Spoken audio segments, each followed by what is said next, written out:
Look back in relief. देखो, look back का मतलब होता है, एक तरीके से आप कह सकते हो कि पीछे लौट कर देखना। एक तरीके से आप कह सकते हो आत्मनिरीक्षण करना, है ना, पीछे लौट कर देखना। इन रिलीफ, अब ये रिलीफ की बात है, पीछे लौट कर देखना। एक तरीके से जो है यहाँ पर बात की जा रही है कि भाई ये जो माइग्रेंट लेबर है ना, इनको लॉकडाउन के दौरान, माइग्रेंट लेबर कौन है? माइग्रेंट लेबर का मतलब है कि भाई ऐसे मजदूर लोग, ऐसे श्रमिक लोग जो एक राज्य से दूसरे राज्य में काम कर रहे थे, है ना। तो इन लोगों को लॉकडाउन के दौरान जो है बहुत ज़्यादा परेशानियों का सामना करना पड़ा। तो उस संबंध में सुप्रीम कोर्ट ने जो है कुछ बातें कही है। तो वे जो बातें कही गई हैं, एक तरीके से वे राहत, एक तरीके से वे राहत पहुंचाती है किन लोगों को? माइग्रेंट लेबर को। तो यही सुप्रीम को, यही जो एडिटोरियल में बात की गई है कि लुक बैक यानी पीछे लौट कर देखना, इन रिलीफ, है ना, राहत के रूप में। तो एक तरीके से माइग्रेंट लेबर के लिए जो है राहत की बात है। इंट्रोस्पेक्शन, इंट्रोस्पेक्शन का मतलब होता है एक तरीके से आत्मनिरीक्षण करना, है ना, अपना जो है खुद का अवलोकन करना, अपने आप में झांक कर देखना, उसको बोलते हैं इंट्रोस्पेक्शन। और मैंने आपको पहले भी बताया था, स्पेक, स्पेक एक रूट वर्ड है, इसका मतलब होता है देखना, है ना। अब काफ़ी शब्दों में आता है स्पेक, जैसे कि आपने देखा होगा स्पेक्टेकल, है ना, चश्मा, स्पेक्टेकल्स जो होते हैं ना हमारे, जो चश्मा, तो उसमें भी स्पेक आता है ना, तो स्पेक का मतलब देखना। तो ध्यान देना। इसके अलावा और भी जैसे है रेट्रोस्पेक्शन है, इंस्पेक्शन है, इंस्पेक्टर है, पर्सपेक्टिव है ना, इसके अलावा सरकमस्पेक्शन है। तो सारे के सारे रूट वर्ड देखना और कमेंट में लिखना मुझे, ना, कि और कौन कौन से रूट वर्ड हैं स्पेक से जुड़े हुए। तो introspection on the lapse, lapse का मतलब होता है एक तरीके की गलती, चूक। Introspection on the lapses that led to का यहाँ पे मतलब है कि भाई जो आपको ले गई, जो कारण बनी। The migrant labour crisis is in order. देखो, कोई भी चीज़ जब ऑर्डर में होती है ना, तो इसका मतलब है वह ठीक क्रम में है ना, बिल्कुल ऑर्डर में है का मतलब है बिल्कुल ठीक क्रम है। तो इंट्रोस्पेक्शन की अंतर निरीक्षण ऑन द लेफ्सेस, कि भाई क्या गलतियां हुई, क्या चूक हुई, है ना, जो कि कारण बनी। किस चीज़ का कारण बनी? कि भाई जो प्रवासी मजदूर हैं उनको क्राइसिस, उन्हें जो है संकट झेलना पड़ा। तो यह जो इंट्रोस्पेक्शन है ना, इज इन ऑर्डर, ये इंट्रोस्पेक्शन के लिए आया है, is, introspection is in order, कि भाई जो आत्मनिरीक्षण है वह बिल्कुल ठीक क्रम में है। कि हम ये जो आत्मनिरीक्षण कर रहे हैं किस बात को लेकर, कि भाई हमसे क्या क्या गलतियां हुई जो कि माइग्रेंट लेबर के संकट का कारण बनी। तो अगर ये आत्मनिरीक्षण है तो ये बिल्कुल सही क्रम में है, होना भी चाहिए। आगे देखते हैं। The worst may be over, the worst may be over for the countries inter state workers. देखो, पहला शब्द देखना कि द वर्स्ट। देखो, वर्स्ट का मतलब क्या होता है? बुरे से भी जो बुरे हालात होते हैं ना, बिल्कुल सबसे बुरे, है ना। देखो, ये डिग्री है यहाँ पे। बैड का मतलब हो गया बुरा, इसके बाद होता है वर्स, वर्स, है ना, ये हो गई दूसरी डिग्री। और तीसरी डिग्री है वर्स्ट। बैड, वर्स और वर्स्ट। बैड का मतलब है बुरा, वर्स का मतलब है उससे भी ज़्यादा बुरा, और वर्स्ट का मतलब है बिल्कुल ख़राब, एकदम बेहद बुरा। तो एक बात और ध्यान देना, जब भी हम सुपर, तो ये डिग्री है, तो ये है हमारी सुपरलेटिव डिग्री। तो जब भी हम सुपरलेटिव डिग्री का प्रयोग करते हैं तो उसके आगे जो है द लगाते हैं ना। तो इसलिए यहाँ पे the worst may be over, be over, कि शायद सबसे जो खराबतम हालात हैं वो खराब हो गए हों। शायद मे be over for the countries inter state workers, कि भाई हमारे देश में इंटर स्टेट वर्कर्स जो हैं, यानी कि विभिन्न राज्यों में एक तरीके से प्रवासी मजदूर के रूप में जो लोग काम करते हैं, शायद उनके लिए जो बिल्कुल खराबतम समय है शायद गुजर गया हो, है ना, मे be over. Many have return home, काफ़ी लोग जो हैं वे अपने घर लौट चुके हैं, है ना। मोर मे बी अकोमोडेटेड, इस अकोमोडेट शब्द को याद कर लेना, बहुत बढ़िया तरीके से याद कर लेना, क्योंकि स्पेलिंग मिस्टेक्स की दृष्टि से ये बहुत ही ज़्यादा इंपॉर्टेंट शब्द है ना। मोर may be accommodated in Shramik trains scheduled to run. More may be accommodated, accommodate का मतलब है कि भाई उसमें आप जो है रह सकते हो ना, एक तरीके से आप अपनी जगह घेर सकते हो। तो मोर may be accommodated in Shramik trains scheduled to run, कि भाई अभी जो है काफ़ी सारी श्रमिक ट्रेन जो हैं उनका हमने जो है समय निर्धारित किया हुआ है, अभी जो है वो ट्रेन चलेंगी। तो हो सकता है जो काफ़ी लोग जो बचे हुए हैं ना, उनको जो है इनमें जगह दे दी जाएगी, है ना, वे इन ट्रेन में जो है अकोमोडेट हो जाएंगे। एंड सम, और बाकी जो कुछ लोग हैं, इट अपीयर्स, ऐसा प्रतीत होता है, डू नॉट माइंड, है ना, किसी चीज़ को माइंड करने का मतलब होता है एक तरीके से किसी चीज़ को एक तरीके से माइंड करने का मतलब है कि भाई आपको कोई परेशानी है या नहीं है। अगर आप किसी चीज़ को माइंड करते हो तो इसका मतलब है आपको उस चीज़ से परेशानी है। तो काफ़ी सारे लोग जो है ना, उन्हें कोई परेशानी है, do not mind staying where they are for work, कि भाई काफ़ी कुछ मजदूर हैं, उनमें से काफ़ी कुछ तो जो है घर लौट गए हैं, काफ़ी कुछ जो है उनके लिए ट्रेन है, श्रमिक ट्रेन है ना, उनको निर्धारित किया गया है, उनके माध्यम से जो है वे अपने घर लौट जाएंगे। और बाकी जो कुछ बचे हुए हैं उनके लिए ऐसा प्रतीत होता है कि उन्हें कोई परेशानी नहीं है, उन्हें कोई समस्या नहीं है कि वे स्टे का मतलब है आप जहाँ बने हुए हो, स्टेइंग वेयर दे आर, कि भाई बाकी जो मजदूर जहाँ बने हुए हैं उन्हें वहाँ रहने में कोई दिक्कत नहीं है, फॉर वर्क, काम के लिए। नाउ क्यों, that the unlock phase has begun, क्यों, क्योंकि अब लॉकडाउन को जो है उसको, अनलॉक फेज का मतलब है लॉकडाउन को खोलने की जो अवस्था है ना, उसकी हमने शुरुआत कर दी है in many parts of the country, है ना, काफ़ी सारे देशों में।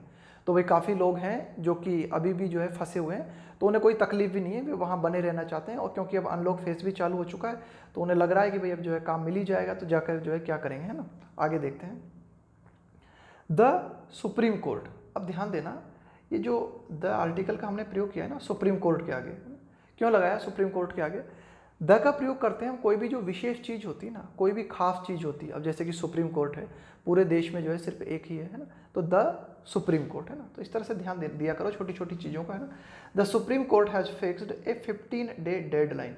डेडलाइन का मतलब होता है एक तरीके से समय सीमा, है ना, कि भाई इस टाइम के पहले पहले जो है काम हो जाना चाहिए, उसको बोलते हैं डेडलाइन, है ना। तो the supreme court has fixed A 15-day deadline for the completion of the process of transporting all of them back home. तो देखो मैंने कहा ना, इस एडिटोरियल में हम यही पढ़ने वाले हैं कि भाई सुप्रीम कोर्ट ने कुछ बातें या कुछ हिदायत जो है एक तरीके से हम कह सकते हैं कि राज्य सरकार के लिए या केंद्र सरकारों के लिए जो है जारी की है। तो उन्हीं में से एक बात सुप्रीम कोर्ट ने क्या कही है, has fixed a 15-day deadline.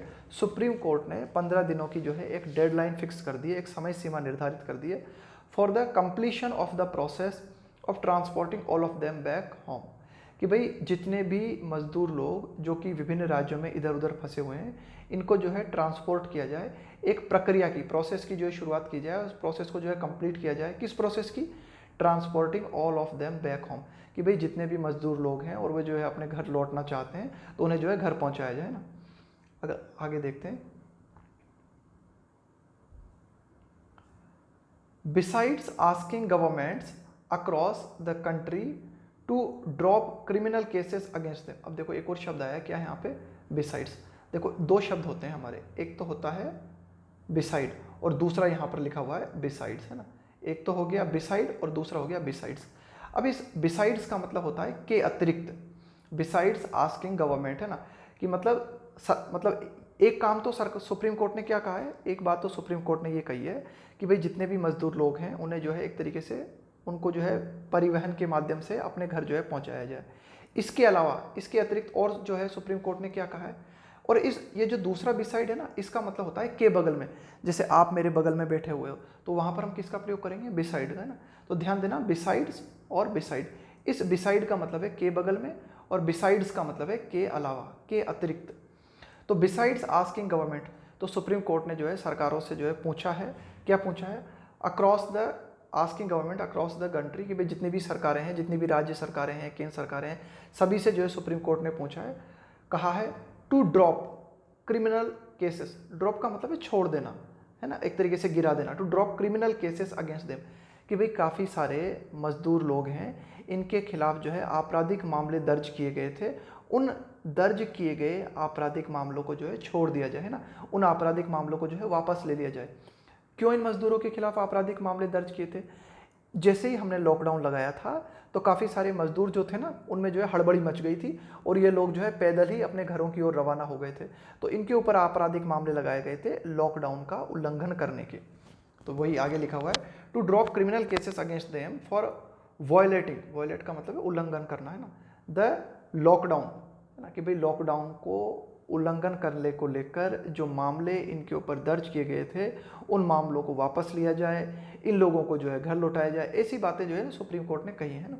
Since it was imposed, कि भाई जब से हमने लॉकडाउन को लगाया था, इम्पोज करने का मतलब होता है एक तरीके से लागू करना, जबरदस्ती किसी चीज़ को लागू करना, एक तरीके से थोपना, उसके लिए हम प्रयोग करते हैं इम्पोज शब्द का, है ना।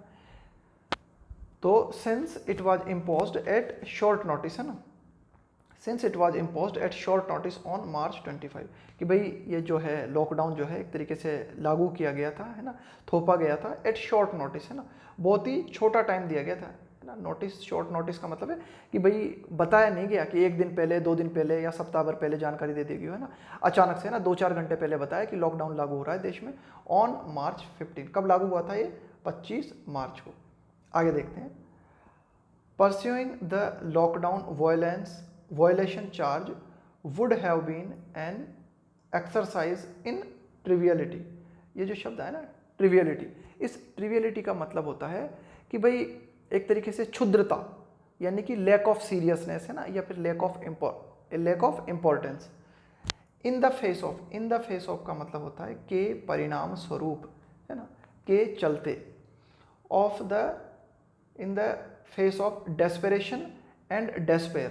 देखो डेस्पेरेशन का मतलब होता है, डेस्पेरेट का मतलब होता है कि भाई आप जब बहुत ही ज़्यादा निराशा में होते हो और जब निराशा में होने के बावजूद आप जो है ना पूरी जान लगा देते हो, है ना, पूरे जी भर के प्रयास करते हो, उसको बोला जाता है कि भाई आप बहुत ही ज़्यादा डेस्पेरेशन में हो। डेस्पेरेशन में होने का मतलब है कि भाई आप जो है बहुत ज़्यादा निराशा में हो और निराशा के चलते जब आप कोई भी प्रयास करते हो ना उस निराशा से बाहर आने के लिए, तब हम प्रयोग करते हैं डेस्पेरेशन का। डेस्पेरेशन एंड डेस्पेयर का मतलब ही निराशा। This section of the population faced. अब देखना इस वाक्य को पढ़ते हैं, थोड़ा सा बड़ा है।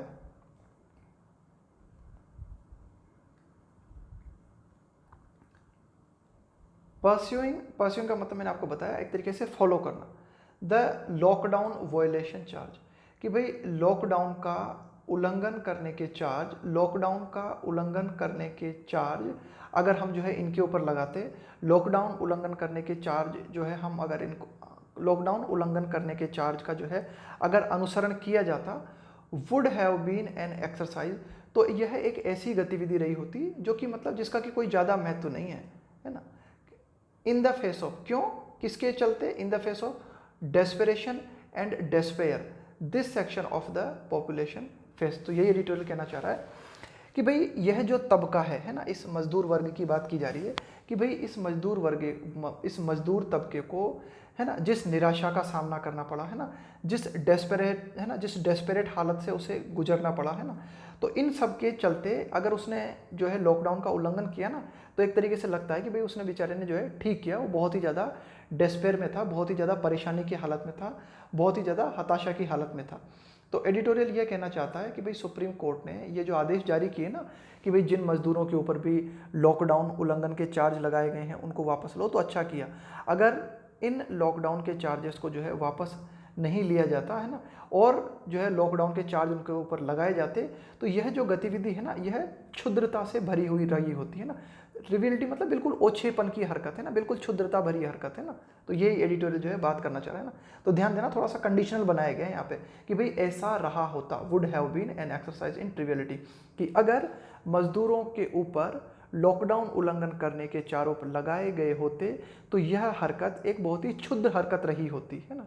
क्यों रही होती है क्षुद्र हरकत? कि भाई मजदूर जो लोग थे, पॉपुलेशन जो थी, वे जो है निराशा में थी और निराशा के चलते जो है वे इस मजबूर थे लॉकडाउन का उल्लंघन करने को, क्योंकि जो है वे बिल्कुल फंसे हुए थे, फंसी हुई हालत में थे, कुछ उनको सूझ नहीं रहा था, तो जो उनको समझ में पड़ा उन्होंने किया। आगे देखते हैं कि नॉट विद स्टैंडिंग का मतलब होता है इन स्पाइट ऑफ, है ना, के बावजूद।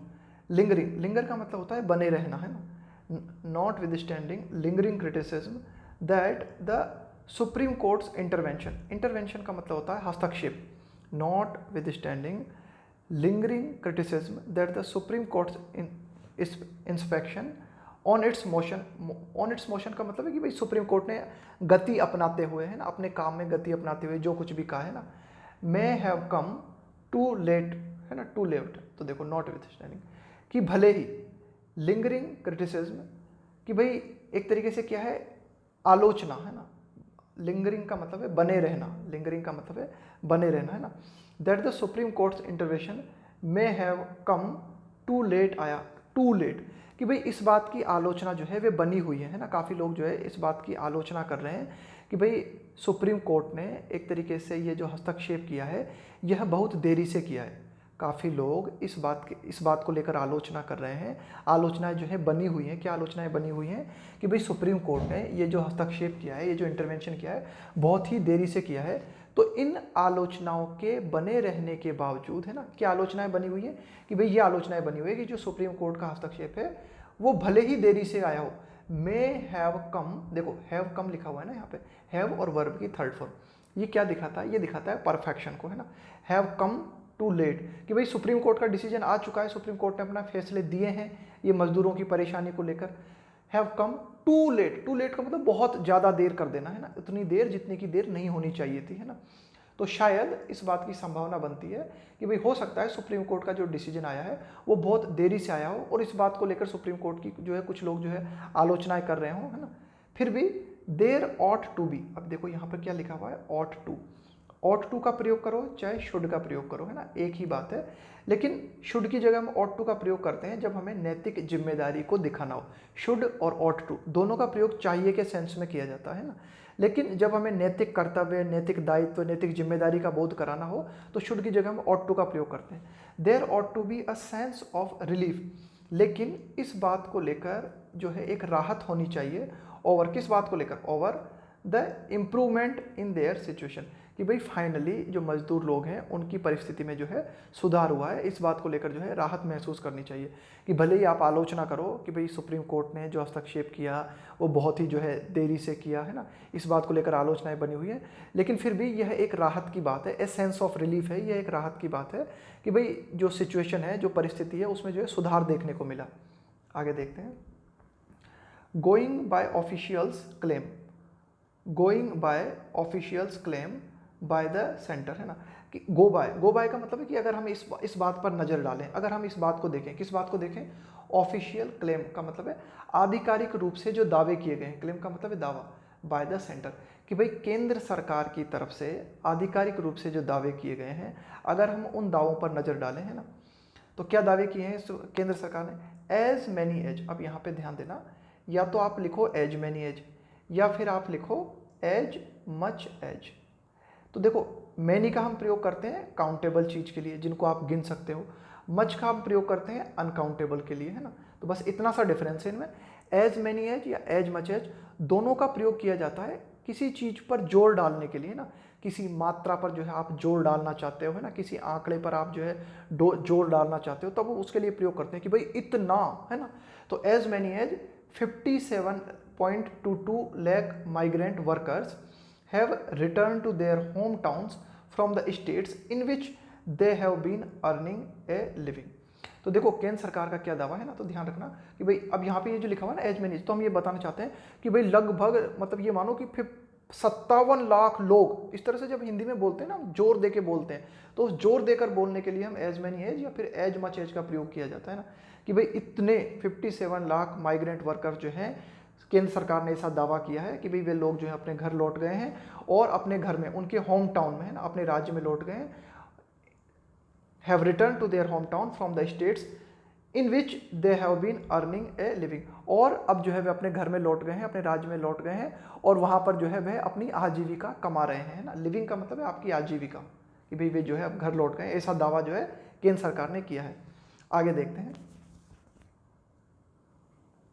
दूसरी एक बात और यहाँ पे ध्यान रखना कि ये जो आया है ना यहाँ पे ये कभी कभी कॉमन एरर्स, ये जो सारी बातें, ये जो सारे कंसेप्ट हम डिस्कस कर रहे हैं ना, तो ये क्या है, कॉमन एरर्स में या फिर फिल इन द ब्लैंक्स में या फिर क्लोज टेस्ट में या फिर सेंटेंस इंप्रूवमेंट में, किसी भी रूप में पूछे जा सकते हैं ना। तो ये जो भी अंतर आ रहे हैं, ये भी डिफरेंस आ रहे हैं, तो देखो जब इस तरह से आंकड़ा लिखा जाता है ना, तो इस तरह से जब आंकड़ा लिखा जाता है तो यहाँ पर एस नहीं लगेगा, है ना, तो ये गलती हो जाती है, ध्यान रखना, है ना, कि इस तरह से कि अगर यहाँ पर हमने 57.22 नहीं लगाया होता ना, ये फिगर नहीं लिखा होता, तब तो क्या है हम वहाँ पे लाख लगा सकते थे ना, कि भाई लाख्स ऑफ स्टूडेंट्स, है ना, थाउजेंड्स ऑफ स्टूडेंट्स, इस तरह से लिखा जा सकता था। लेकिन यहाँ पे क्या है, हमने एक फिगर लिखा है 57.22, तो यहाँ पे हम एस का प्रयोग नहीं करेंगे, सिर्फ लाख लिखेंगे वहाँ पे ना, तो ध्यान में रखना, है ना, लाख माइग्रेंट, है ना, ये रिटर्न। आगे देखते हैं, गिवन द स्केल, गिवन का मतलब होता है इस बात को ध्यान में रखते हुए, इस चीज को देखते हुए, given the scale of the unprecedented, unprecedented का मतलब होता है अभूतपूर्व, जो कि पहले न हुआ हो, गिवन द जैसा कि पहले देखने में न मिला हो, जैसा कि पहले न हुआ हो, तो तो गिवन द स्केल का मतलब है पैमाना, given the scale of the unprecedented misery, misery का मतलब है दुख, कष्ट, पीड़ा। अब देखो यहाँ पे मिलियंस लगा दिया हमने, है ना, मिलियंस लगा दिया, है ना, बिल्कुल एकदम लाखों की तादाद में, है ना। क्यों? क्योंकि इसके आगे हमने कोई फिगर नहीं लिखा है ना। जैसे कि अगर हम यहाँ पे लिख देते ना 2 मिलियन, तो मिलियंस नहीं लिखते, फिर हम 2 मिलियन लिखते हैं वहाँ पे, है ना, फिर हमें 2 मिलियन का प्रयोग करना पड़ता है ना, या 3 मिलियन जो भी है। लेकिन हमने ये जो है फिगर नहीं लिखा है इसके आगे, तो सीधा हम जो है मिलियंस का प्रयोग कर सकते हैं। तो given the scale of the unprecedented misery, millions of them found themselves in over the last 2 months। अब देखो, given the scale of the unprecedented misery, कि भाई इस पैमाने को देखते हुए यह जो है एक अभूतपूर्व पैमाना है कि लाखों की तादाद में लोगों ने अपने आप को कष्ट में पाया। अब यहाँ पे ये जो इन लिखा हुआ है ना, ये इन आया है कि अपने आप को दुख में पाया उन्होंने, है ना, कि भाई लाखों की तादाद में जो है उन्होंने अपने आप को पाया, दुख में पाया, कष्ट में पाया। ओवर द लास्ट 2, है ना, ओवर मतलब किस दौरान, बीते पिछले 2 महीनों के दौरान लाखों की तादाद में लोगों ने जो है अपने आप को जो है दुख में, अपने आप को कष्ट में पाया। तो ये जो पैमाना था ना, ये अभूतपूर्व था, ऐसा पहले हमें देखने को नहीं मिला, है ना। द आइडिया, यह विचार, क्या विचार, दैट द आइडिया, यह विचार, that both authorities and the courts are making an effort to ameliorate, ameliorate का मतलब है सुधार करना, है ना, कि भाई कोई भी परिस्थिति है उस चीज़ में उसको सुधारने की कोशिश करना, उसको बोला जाता है एमेल्योरेट, है ना। इसको आप याद कर सकते हैं एमेल्योरेट को, कि भाई अमूल की जो रेट है वह धीरे धीरे जो है ना, अमूल दूध जो है ना, उसकी रेट जो है धीरे धीरे उसमें सुधार होता जा रहा है, अमूल जो है ना अपनी रेट को बढ़ाता जा रहा है, सुधारता जा रहा है ना। तो इस तरह से इसे याद रख सकते हो। ये कुछ ट्रिक्स होती हैं, इनके माध्यम से शब्द को याद करने की कोशिश करो। क्या करोगे आप, कि कोई भी शब्द को पकड़ा आपने, उस शब्द में देखा कि कोई अन्य शब्द कोई छुपे हुए हों, है ना, और उनके माध्यम से कुछ ट्रिक लगा के अपने दिमाग में ध्यान रख लिया। तो एमेल्योरेट में अमूल आ रहा है और रेट आ रही है, तो अमूल की रेट जो है धीरे धीरे सुधरती जा रही है, धीरे धीरे जो है अच्छी होती जा रही है, बढ़ती जा रही है। तो इस तरह से आपने इसको याद रख लिया कि अमूल रेट जो है बढ़ती जा रही है। तो एमेल्योरेट का मतलब होता है किसी चीज़ को सुधारना, है ना, किसी चीज़ में जो है और जो है उसको बेहतर बनाना। तो यह विचार, that both authorities and the courts, यहाँ पे अथॉरिटीज आया सरकार के लिए, एंड द कोर्ट्स, और ये जो विभिन्न अदालतें हैं, आर मेकिंग एन एफर्ट, कि भाई विभिन्न सरकारें और विभिन्न राज्य जो हैं आर मेकिंग एन एफर्ट, वे प्रयास कर रहे हैं टू एमेल्योरेट, ना, सुधारने का। किस चीज़ को सुधारने का, देयर लिविंग कंडीशंस, कि भाई मजदूरों के रहन सहन की जो स्थिति है, उनकी जो कंडीशंस हैं, उनको सुधारने का जो प्रयास कर रहे हैं। तो यह जो विचार है ना, ये जो आइडिया है, ये आइडिया के लिए आया, is an undoubted source of comfort, है ना। यह मतलब यह जो है एक राहत की बात है ना, इस पर डाउट नहीं किया जा सकता कि यह जो विचार है, कौन सा विचार, कि भाई सरकार और विभिन्न अदालत जो है वे क्या कर रहे हैं, मजदूरों की स्थिति को जो है सुधारने का जो है प्रयास कर रहे हैं। तो यह जो है एक तरीके से आप कह सकते हो सोर्स ऑफ कंफर्ट, है ना, यह एक राहत की बात है, source of comfort and relief, है ना, कि यह जो है एक राहत की बात है। इस बात में जो है हम शक नहीं किया जा सकता, है ना। आगे देखते हैं, what stands out, what stand outs, stand out का मतलब होता है जो कि मतलब बिल्कुल आपको स्पष्ट रूप से दिखाई दे, है ना, बिल्कुल अलग से दिखाई पड़े आपको ना, to be very noticeable. What stands out in the response of the union government to the crisis and to the myriad voices. अब ये देखो थोड़ा सा बड़ा है सेंटेंस, है ना, आराम से धीरे धीरे पढ़ेंगे। And to the myriad voices that raised concern over the tribulations of such a large section of citizens is. देखो व्हाट स्टैंड्स आउट, कि वह कौन सी बात है जो कि बहुत ही ज़्यादा उल्लेखनीय है, जो कि स्पष्ट रूप से दिखाई देती है। किस चीज़ में, कि भाई ये जो यूनियन गवर्नमेंट है, केंद्र सरकार की प्रतिक्रिया में जो बात हमें स्पष्ट रूप से दिखाई देती है ना, वो बात है इज, है ना। What stands out in the response of the union government to the crisis, कि भाई ये जो संकट पैदा हुआ, मजदूर लोगों के ये जो कष्ट का ये जो संकट पैदा हुआ है ना, और उस संकट में जो प्रतिक्रिया जो एक तरीके से केंद्र सरकार ने दी है ना, and to the myriad voices, ये जो मिरियड शब्द है ना, मिरियड, इस मिरियड शब्द का मतलब होता है अनगिनत, बेशुमार, है ना, और अनगिनत आवाज़ें, दैट रेज, रेज का मतलब है उठाना, है ना, कंसर्न का मतलब है चिंता, और अनगिनत आवाज़ें, है ना, जिन्होंने जो है अपनी चिंता उठाई, अपनी चिंता जाहिर की, किस बात को लेकर, ओवर द ट्रिब्यूलेशन, ट्रिब्यूलेशन का मतलब है पीड़ा या फिर कष्ट, of such a large section of citizen. यहाँ पे लार्ज सेक्शन ऑफ सिटीजन्स का मतलब है कि भाई नागरिकों का एक बड़ा तबका, यहाँ पे मजदूरों के लिए कहा जा रहा है कि भाई मजदूरों के एक बड़े तबके को लेकर काफ़ी सारे लोगों ने जो है एक तरीके से मजदूरों की पीड़ाओं को लेकर जो है आवाज़ उठाई, है ना। तो इसके संबंध में जो एक तरीके से यूनियन गवर्नमेंट ने जो प्रतिक्रिया दी ना, वो प्रतिक्रिया है इज द फेरोसिटी। फेरोसिटी का मतलब होता है क्रूरता, एक तरीके से प्रचंडता, एंड बुल हेडेडनेस। ये जो शब्द है ना बुल हेडेडनेस, बुल हेडेडनेस का मतलब होता है अड़ियलपन, है ना, एक तरीके का जिद्दीपन, है ना, बहुत ज़्यादा जिद दिखाना, बहुत ज़्यादा अड़ जाना, है ना। Ferocity and bull headedness with which, कि भाई सरकार ने जिस अड़ियलपन के साथ, है ना, जिस प्रचंडता के साथ जो है, with which it sought, sought का मतलब है चाहना, है ना, एक तरीके से टू डिनाई, है ना, कि भाई एक चीज टू डिनाई, डिनाई का मतलब है इनकार करना, द मैग्नीट्यूड का मतलब है तीव्रता ऑफ देयर सफरिंग, है ना। तो यह बात जो है स्टैंड आउट है, यह बात जो है बिल्कुल अलग स्पष्ट रूप से हमें दिखाई पड़ती है। क्या बात हमें स्पष्ट रूप से दिखाई पड़ती है ना, कि भाई केंद्र सरकार ने जो है बहुत ही प्रचंडता के साथ, है ना, बड़े ही जिद्दीपन के साथ जो है इस बात को चाहा, किस बात को चाहा, केंद्र सरकार ने इनकार करना चाहा, किस बात को इनकार करना चाहा, कि भाई मजदूर और जो कष्ट हैं, उनकी जो सफरिंग है, उनके जो कष्ट है, उस तीव्रता को जो है सरकार ने इनकार करना चाहा। तो देखो काफ़ी बड़ी लाइन हो गई। एक बार फिर से मैं पूरी लाइन को हिंदी में बोलने का प्रयास करता हूँ, है ना, समझना आप,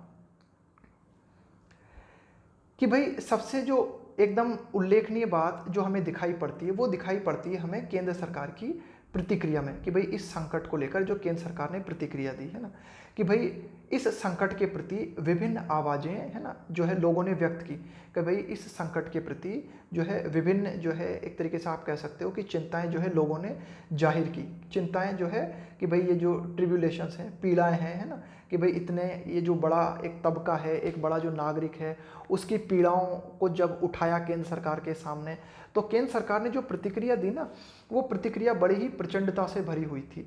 वह प्रतिक्रिया जो है बड़ी ही एक तरीके से आप जो है जिद से, है ना, बड़े ही अड़ियलपन से भरी हुई थी, है ना। क्यों? केंद्र सरकार ये चाह रही थी, केंद्र सरकार इनकार करना चाह रही थी, है ना, the magnitude of their suffering, है ना, कि भाई किस तीव्रता के साथ लोगों को जो है कष्ट झेलना पड़ा है, इस बात को जो है केंद्र सरकार जो है इनकार करना चाह रही थी। तो ये बात जो है बिल्कुल देखने लायक है, मतलब, है ना, ये बिल्कुल उल्लेखनीय है बात, ये बिल्कुल नोटिसेबल है। आगे देखते हैं। Chastened by open criticism from former members of the higher judiciary. Chastened by open criticism, criticism का मतलब है आलोचना, चेस्टन का मतलब है फटकारा जाना, है ना, डांटा फटकारा जाना, है ना, कि भाई खुलेआम आलोचना करते हुए केंद्र सरकार को एक तरीके से डांटा गया या फटकारा गया। Chastened by open criticism for former, former का मतलब है पूर्व members of the higher judiciary का मतलब है कि भाई उच्च न्याय तंत्र से जुड़े हुए जो पूर्व सदस्य हैं, उनके द्वारा जब फटकार लगाई गई, उनके द्वारा जब आलोचना की गई, एज वेल एज साथ ही साथ मेनी सीनियर लॉयर्स, और इसके साथ ही साथ, है ना, कई जो हमारे वरिष्ठ, हम कह सकते हैं कि वरिष्ठ जो हमारे लॉयर्स हैं, एडवोकेट हैं, एंड जूरिस्ट और न्याय शास्त्री हैं, उन लोगों के द्वारा जब डांट फटकार लगाई गई, किसको? The top court, supreme court को, है ना, कि भाई जब बड़े बड़े एक तरीके से हम कह सकते हैं कि हमारे जो भूतपूर्व न्यायपालिका से जुड़े हुए जो सदस्य हैं, इसके अलावा जो वरिष्ठ लॉयर्स हैं, इन्होंने जब सुप्रीम कोर्ट की जो आलोचना की कि भाई सुप्रीम कोर्ट कर क्या रहा है, केंद्र सरकार और विभिन्न राज्य सरकार जो है मजदूरों का जो है एक तरीके से, मजदूर जो है इतने कष्ट में हैं, उनके लिए जो है जो समुचित प्रयास जो किए जाने चाहिए थे वो नहीं किए जा रहे हैं, और इसके बाद भी सुप्रीम कोर्ट जो है हस्तक्षेप नहीं कर रहा है। तो जब ऐसी बातें, ऐसी चिंताएं जब जाहिर की गई ना, तो the top court has sought to redeem, redeem का मतलब होता है पुनः प्राप्त करना, इट्स स्टेचर, स्टेचर का मतलब होता है कद, आपकी महिमा, आपकी गरिमा, आपका गौरव। तो जो है सुप्रीम कोर्ट को भी जो है धक्का पहुंचा जब सुप्रीम कोर्ट की आलोचना हुई बड़े बड़े वकीलों के द्वारा, है ना, पूर्व न्यायपालिका के सदस्यों के द्वारा, है ना, जब उन्होंने, इन लोगों ने ये कहा ना कि भाई सुप्रीम कोर्ट क्या कर रहा है, खुलेआम देख रहा है ना, सुप्रीम कोर्ट को दिखाई नहीं देता मजदूरों का कष्ट, क्या सुप्रीम कोर्ट का दायित्व तो नहीं बनता कि वे जो है हस्तक्षेप करे, क्या सुप्रीम कोर्ट का दायित्व तो नहीं बनता कि वह जो है राज्य सरकार और केंद्र सरकार को जो है हिदायत दे, है ना। तब जो है सुप्रीम कोर्ट को जो है ख्याल आया, सुप्रीम कोर्ट है सॉट, तब सुप्रीम कोर्ट ने चाहा किस चीज़ को? टू रिडीम का मतलब है पुनः प्राप्त करना, इट्स स्टेचर, कि भाई सुप्रीम कोर्ट को लगा कि भाई मुझे भी अपना गौरव पुनः प्राप्त करना चाहिए, मुझे अपना कद जो है पुनः प्राप्त करना चाहिए ना। तो सुप्रीम कोर्ट है sought to redeem its stature by a series of direction, और उसके बाद में सुप्रीम कोर्ट ने जो है लगातार जो है कुछ डायरेक्शंस जारी किए, कुछ निर्देश जारी किए, जैसे कि एज वेल एज, तो ध्यान रखना है ना, स्टेचर का मतलब ध्यान रखना कद, महिमा है ना, आपका गौरव, उसको बोलते हैं स्टेचर। तो सुप्रीम कोर्ट ने अपने कद को, यानी कि सुप्रीम कोर्ट का जो रुतबा है उसको पुनः प्राप्त करने के लिए जो है कोशिश की, विभिन्न डायरेक्शंस के माध्यम से, विभिन्न दिशा निर्देश जारी करते हुए। क्या दिशा निर्देश जारी किए उसने?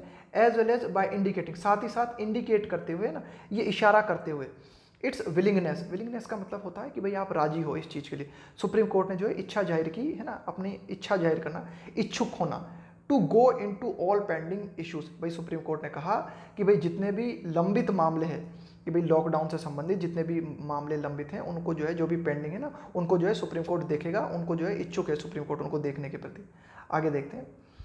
As part of its efforts, as part of its efforts, कि भाई सुप्रीम कोर्ट के जो प्रयास हैं उन्हीं के हिस्से के रूप में है ना, it made all state government, supreme court ने समस्त राज्य सरकारों को कहा कि भाई क्या करें राज्य सरकार, फाइल दाखिल करें।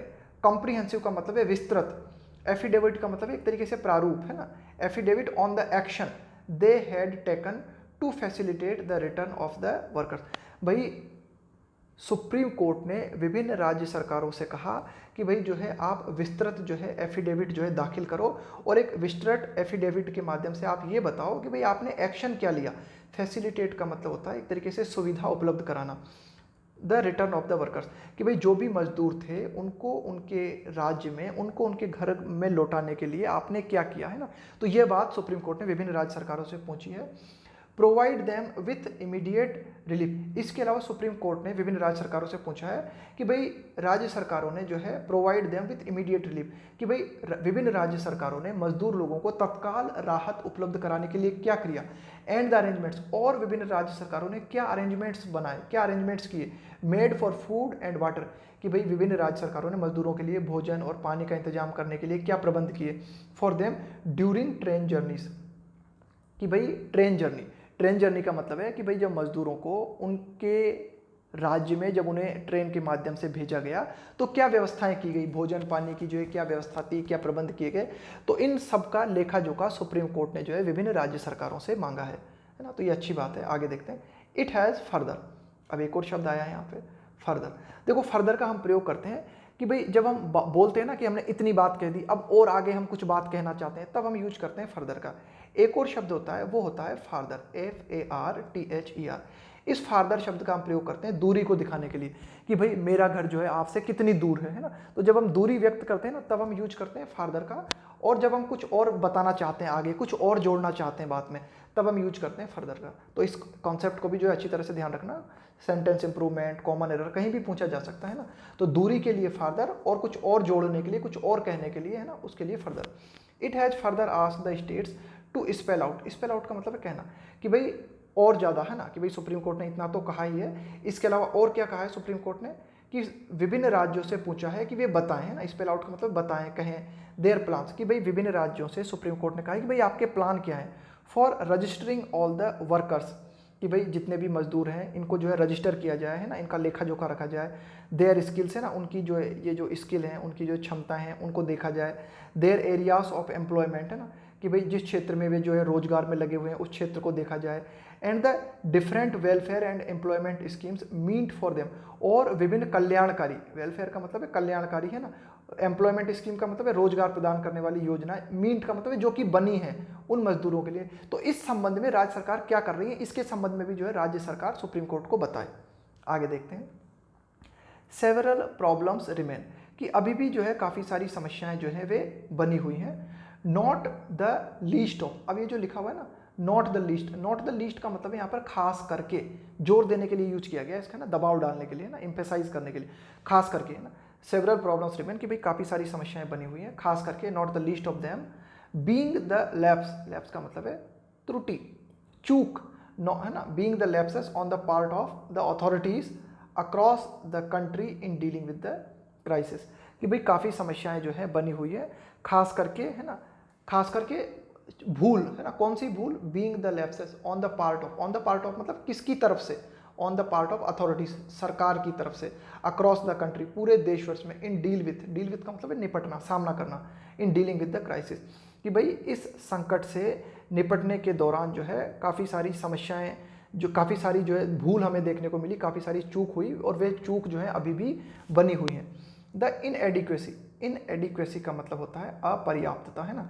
द इनएडिक्वेसी का मतलब है अपर्याप्तता of facilities, the inadequacy of facilities for registering and identifying those who wished to travel and the paucity का मतलब होता है कमी of timely information and effective communication relating to the movement of trains and their destinations were other issues.